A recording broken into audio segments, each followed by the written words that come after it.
ଦର୍ଶକ ବନ୍ଧୁ ଆଉ ଏକ ନୂତନ ଅଧ୍ୟାୟକୁ ଆପଣମାନଙ୍କୁ ସ୍ୱାଗତ। ଜ୍ୟୋତ୍ସ୍ନା ମ୍ୟାଡାମ ଆଜି କର୍ମକ୍ଷେତ୍ରରେ ବ୍ୟସ୍ତ। ମୁଁ ତାଙ୍କୁ ଡାକିଲି ଭିଡିଓ ବନେଇବା ପାଇଁ, ଗଲେ ନାହିଁ। କୁଆଡେ ଯାଉଛନ୍ତି ବୁଲି ବୁଲି କଣ ତମେ ଆଇଲା ସେଠି ବସ ରହିଗଲି ଆଉ। ରହିଗଲ? ହଁ। ପ୍ରଶ୍ନ ଉତ୍ତର ଦବ? ଆମେ ଆଇଛୁ ପ୍ରଶ୍ନ କିଛିଟା ନେଇକି। ତମକୁ ଦେବିନି ଆଉ କାହାକୁ ଦେବି? ମତେ ଦବ? କୁଆଡେ ବୁଲି ଯାଉଛ ବା? ଆଉ ମୋ ବୁଲିବିନି ଫ୍ରେମରେ ଆଉ। ଆଉଟ ହେଇଯାଉଛ। ନମସ୍କାର ଦର୍ଶକ ବନ୍ଧୁ, ଜୟ ଜଗନ୍ନାଥ। ଆଉ ଆପଣ ମାନଙ୍କର ଆଶୀର୍ବାଦରୁ ଭଲରେ ଆମେ ଅଛୁ। ଆଉ କେହି ତ ପଚାରୁନାହାନ୍ତି ତ। କିଏ ପଚାରୁନାହାନ୍ତି?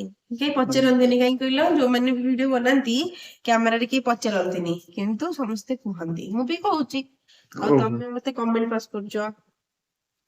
ଆ ପରେ କହିବେ, ଦର୍ଶକ ମାନେ ଶୁଣିଲେ ଆ ପରେ କମେଣ୍ଟ କରି କହିବେ। ହଉ, ପ୍ରଶ୍ନ ଉତ୍ତର ଦବ ନା ଆଉ କଣ କହିବ? ଆଉ କଣ କହିବି? ଦର୍ଶକ ମାନଙ୍କୁ କହିବି କି ଆପଣ ମାନଙ୍କର ଆଶୀର୍ବାଦ ଟିକେ ଏମିତି ରଖିଥାନ୍ତୁ, ଆଉ ଭିଡିଓକୁ ଆରମ୍ଭରୁ ଶେଷ ପର୍ଯ୍ୟନ୍ତ ଦେଖନ୍ତୁ। ଆଉ ଚାଲନ୍ତୁ ଦେଖିବା ଆଜି ସାରେ ସବୁ କଣ କଣ କୋଶ୍ଚିନ୍ ଆଣିଛନ୍ତି। ସେ ଜଙ୍ଗଲର ସବୁଠାରୁ ଦୁଷ୍ଟ ଆଉ ଚତୁର ପ୍ରାଣୀ, ଯିଏ କାହାଣୀରେ କାଉକୁ ଠକିକି ଅଙ୍ଗୁର ଖାଏ। କହିପାରିବ? ଜଙ୍ଗଲର ଚତୁର ପ୍ରାଣୀ, ସବୁଠାରୁ ଦୁଷ୍ଟ ଆଉ ଚତୁର ପ୍ରାଣୀ କିଏ? ବାଘ। ଦୁଷ୍ଟ ଆଉ ଚତୁର, ଚତୁର ଚାଲାକ ଚତୁର ଆଉ ଦୁଷ୍ଟ କାହାକୁ କୁହାଯାଏ? ସିଂହ। ହଁ, ଗଧିଆ। ଗୋଟେ ଗୋଟେ କହିଦିଅ ଯୋଉଟା ବାଜିବ ଆଉ। ମୁଁ ସେଇଥିପାଇଁ କହୁଛି। ସବୁଠାରୁ ଦୁଷ୍ଟ ସିଏ ଆଉ ଚତୁର ପ୍ରାଣୀ, ଚାଲାକ ଆଉ ଦୁଷ୍ଟ। କୁମ୍ଭୀର। କୁମ୍ଭୀର ଚତୁର ଦୁଷ୍ଟ ନୁହଁ। ଆଉ ଚତୁର କିଏ? ଜଙ୍ଗଲର ସେ। ଚତୁର କିଏ? ଜଙ୍ଗଲର ସାପ। ପେଚା।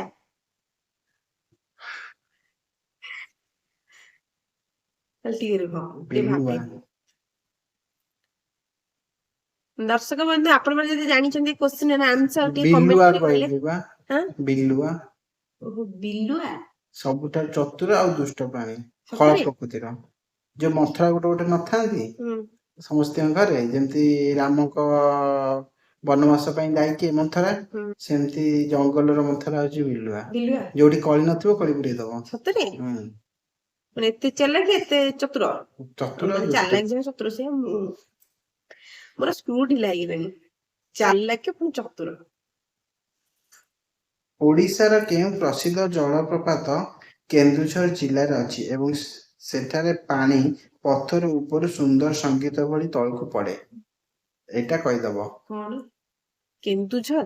ହଁ, କେନ୍ଦୁଝର ଜିଲ୍ଲାର ହୁଁ କେଉଁ ଜଳପ୍ରପାତ ହୁଁ ଯେ ପଥର ଉପରୁ ପାଣି ତଳକୁ ଖସେ? ସାନ ଘାଗରା। ହୁଁ। ଆମେ ଯୋଉଠି ଯାଇଥିଲେ। ହୁଁ।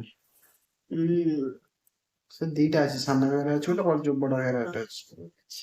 ପ୍ରାୟ ସମସ୍ତେ ଯାଉଛନ୍ତି ସେଠି। ଓକେ। ସେ ପାଣି ଦେଖିବା ପାଇଁ ଯାଉଛନ୍ତି। ନେକ୍ସଟ। ତାର ଦୁଇଟି ଛୋଟ ଡେଣା ଅଛି। ସେ ଆକାଶରେ ବହୁତ ଧୀରେ ଧୀରେ ଉଡେ।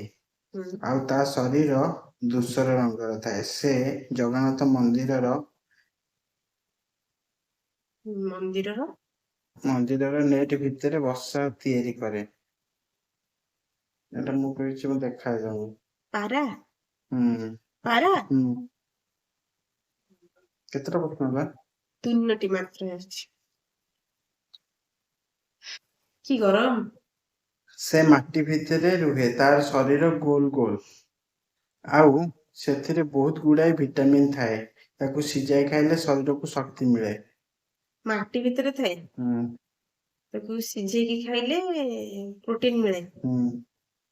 କନ୍ଦମୂଳ? ଗୋଲ ଗୋଲ ଶରୀର। ଗୋଲ ଗୋଲ? ମାଟି ଭିତରେ କଣ କଣ ଥାଏ? ବହୁତ ଜିନିଷ ଥାଏ। ଆଳୁ ତ କେବେ ବି ପ୍ରୋଟିନ ନୁହଁ। ଦେଶୀ ଆଳୁ? ଦେଶୀ ଆଳୁ ପ୍ରୋଟିନ, କିନ୍ତୁ ଡାଇବେଟିସ ଲୋକମାନଙ୍କୁ ଦେଶୀ ଆଳୁ ଖାଇବାକୁ ବି ମନା। ତାର ଗୋଟିଏ ବଡ ଶରୀର ଅଛି, ମୁଣ୍ଡରେ ତାର ଦୁଇଟି ବଡ ବଡ ଶିଙ୍ଗ ଅଛି। ସେ ଗାଁର ସବୁଠାରୁ କଳା ପ୍ରାଣୀ, ଯିଏ ଆମକୁ ଗାଢ କ୍ଷୀର ଦିଏ। ଗାଁଠି କ୍ଷୀର ଦିଏ। ହୁଁ। ମଇଁଷି। କେତେଟା ହେଲା? 5ଟା। ହେଇଗଲା ଆଜି ପାଇଁ ଏତିକି। ଆଜି ପାଇଁ ଏତିକି। କାଇଁ 5ଟା ଆଉ ତ ହେଇଗଲା ବା। ପଚାରୁନୁ? ଆଉ ପଚାରିବି? ଏମିତି ସହଜିଆ କ୍ୱେଶ୍ଚିନ୍ ପଚାରିଲେ ଯେତେ ପଚାରିବୁ ସେତେ ଆଉ କହିବି। ଶେଷ ପ୍ରଶ୍ନ ପଚାରୁଛି ଆଉ।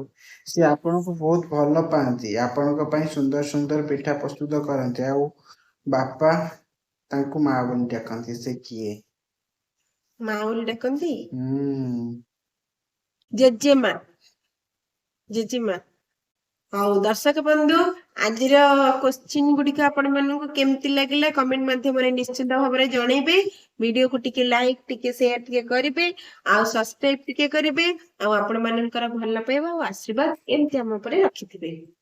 ଆଜି ପାଇଁ ଏତିକି, ନମସ୍ତେ। ଭଲରେ ଥାଆନ୍ତୁ ସମସ୍ତେ।